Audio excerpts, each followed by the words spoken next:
우리에겐 정말 익숙한 이야기, 삼국지 있잖아요. 근데 그 옛날 이야기 속 지혜가 지금 이 순간 전 세계를 뒤흔드는 아주 큰 분쟁의 실마리를 알려줄 수 있다면 어떨까요?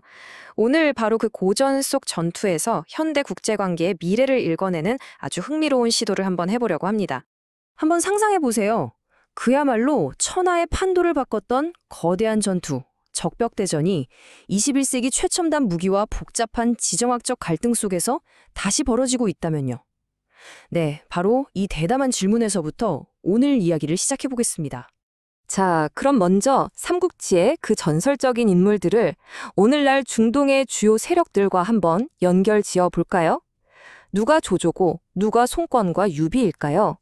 우선 북방을 싹 통일하고 그 압도적인 군사력으로 남쪽으로 내려왔던 조조의 위나라, 그 거침없는 원정군의 모습에서 막강한 기술력과 자원을 바탕으로 전 세계에 영향력을 행사하는 오늘날의 미국 주도 연합군이 자연스럽게 떠오르지 않나요?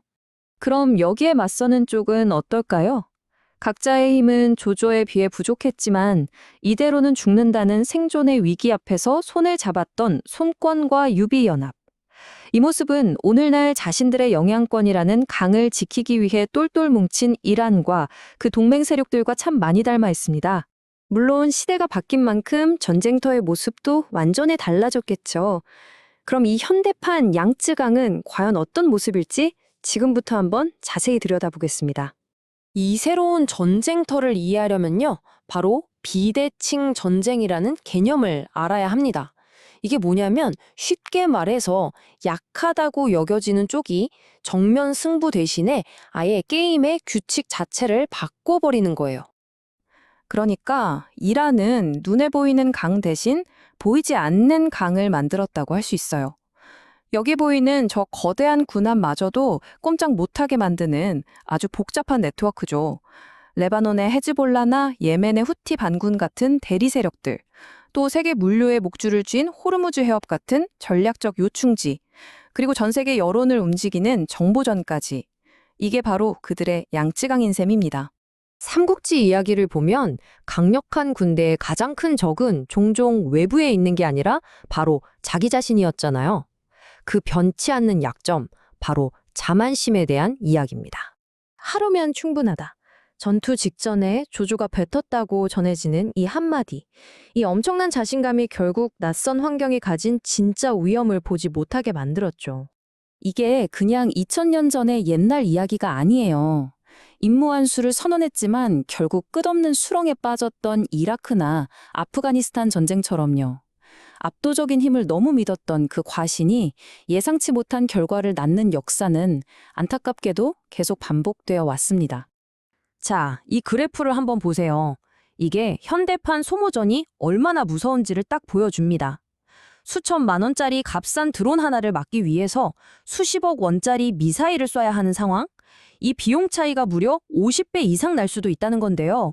이건 뭐 초강대국이라도 경제적으로 서서히 지쳐갈 수밖에 없는 구조인 거죠. 그리고 또 하나, 바로 싸우려는 의지의 차이입니다. 한쪽은 말 그대로 생존을 걸고 우리 집을 지키기 위해 싸우는 거고요.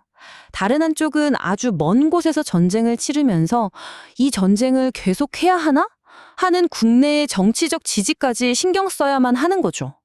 이 동기부여의 격차는 절대 무시할 수 없습니다. 그렇다면 이 현대판 적벽대전이 우리에게 주는 교훈은 뭘까요? 과연 현대판 화용도, 즉 패배의 길은 어떤 모습으로 나타나게 될까요?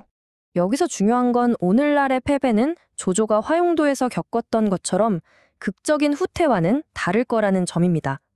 오히려 승자도 패자도 없이 모두가 막대한 비용만 치르면서 끝없이 지쳐가는 길고 고통스러운 교착 상태. 어쩌면 그게 더 현실적인 모습일 겁니다. 이 표를 한번 보시죠. 정말 흥미롭지 않나요? 적벽대전 당시 조조군을 괴롭혔던 문제들이 오늘날에도 놀라울 정도로 비슷하게 나타나고 있어요. 예를 들어 양쯔강을 건너 군수물자를 대던 그 어려움은 오늘날 머나먼 바다 건너 항공모함 함대를 유지하는 문제와 본질적으로 다르지 않다는 거죠. 또 고향을 떠나 싸워야 했던 병사들의 낮은 사기는 이제 장기전에 지친 국내 여론과 정치적 부담감으로 나타나고요. 2000년이 흘렀지만 멀리 원정 가서 싸우는 전쟁의 본질적인 약점은 그대로인 셈입니다. 그래서 전략가들은 이 이야기에서 교훈을 얻어서 현대판 조조에게 이런 조언을 합니다. 차라리 수비대처럼 싸우라고요. 즉, 정면 대결은 피하고 사이버 공격이나 정보전처럼 우리가 확실히 우위에 있는 강을 선택해서 더 영리하고 간접적인 방법을 사용하라는 겁니다.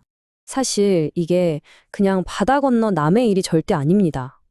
만약에 정말 대규모 분쟁으로 번져서 저기 보이는 숫자처럼 유가가 배럴당 150달러까지 폭등한다면요. 수출로 먹고 사는 우리나라 경제, 그리고 당장 우리 모두의 지갑에 직접적인 타격이 될 수밖에 없는 문제입니다. 궁극적으로 적벽대전의 지혜가 우리에게 가르쳐 주는 건 때로는 싸우지 않고 물러서는 것이 가장 현명하고 강력한 선택일 수 있다는 겁니다. 과연 오늘날의 리더들은 이 2000년 전의 교훈을 제대로 배우고 있을까요? 그 질문을 여러분께 던지면서 오늘 이야기를 마무리하겠습니다.